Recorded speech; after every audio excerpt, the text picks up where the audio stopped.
Antarctica. Bumalik sa Antarctica.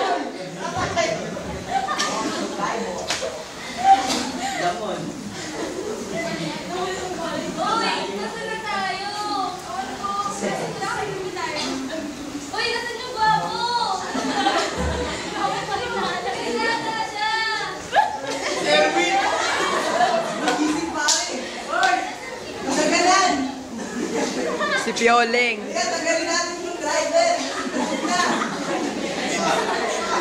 Piloto.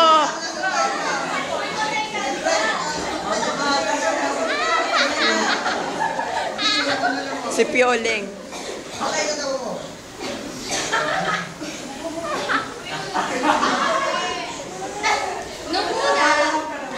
Nung una, medyo ayos pa ang kalagayan ng mga bakasyonista. Hanggang sa mapansin nila na gutom na pala sila. Wala silang ginawa kundi magtunaw na lang ng yelo dahil yun lang ang pagkain ay yun lang ang inumin na maaari nilang makain.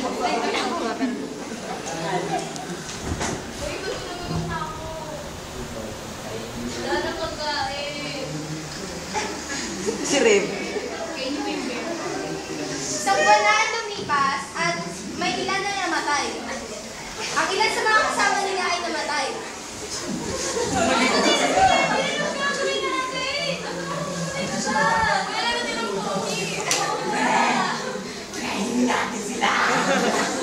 Naging scavenger.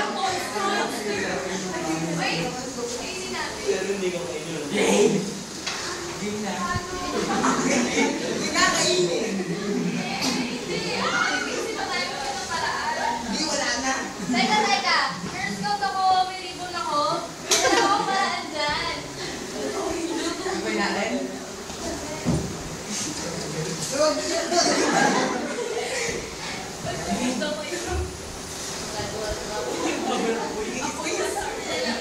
Ayan, may apoy na. Tingnan nyo.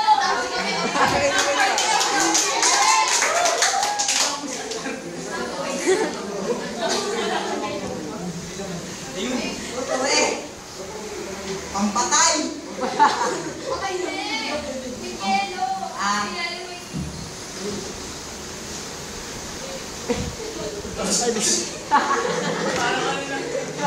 Butas na! May isda!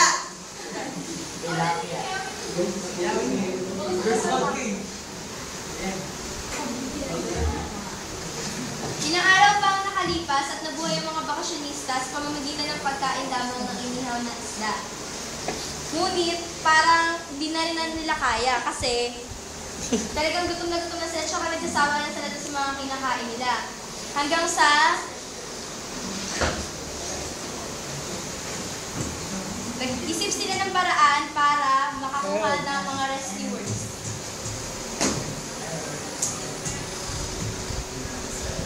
Sila ay pinalad at may biglang dumaan na helicopter. May kasama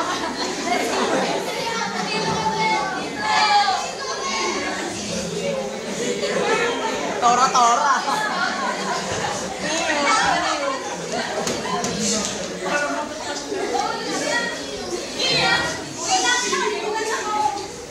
Alang, guwapo nyo!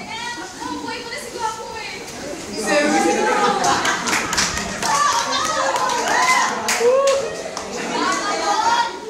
Isang buwan na. Dinaatras eh, no?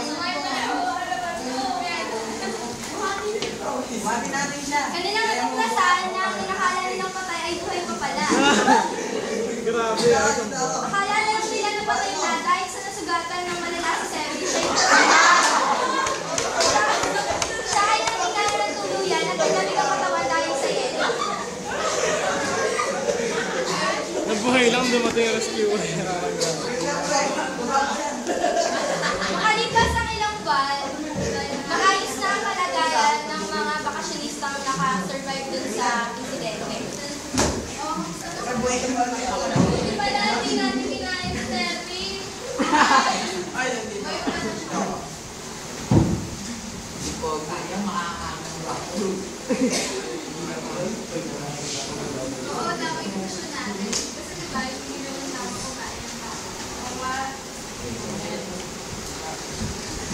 Na, Bes. Isip-isip ng mga bakasyonista. Say hi. Ano pa rin naging desisyon nila sa hindi pagkain dun sa kasama na nilang akala nila patay na.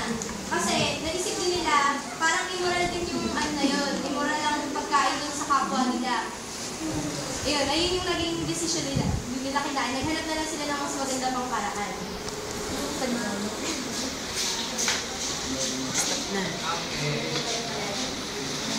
Yan yung rapist. Stop na. Ika lang. Diba, ano? Yung rapist.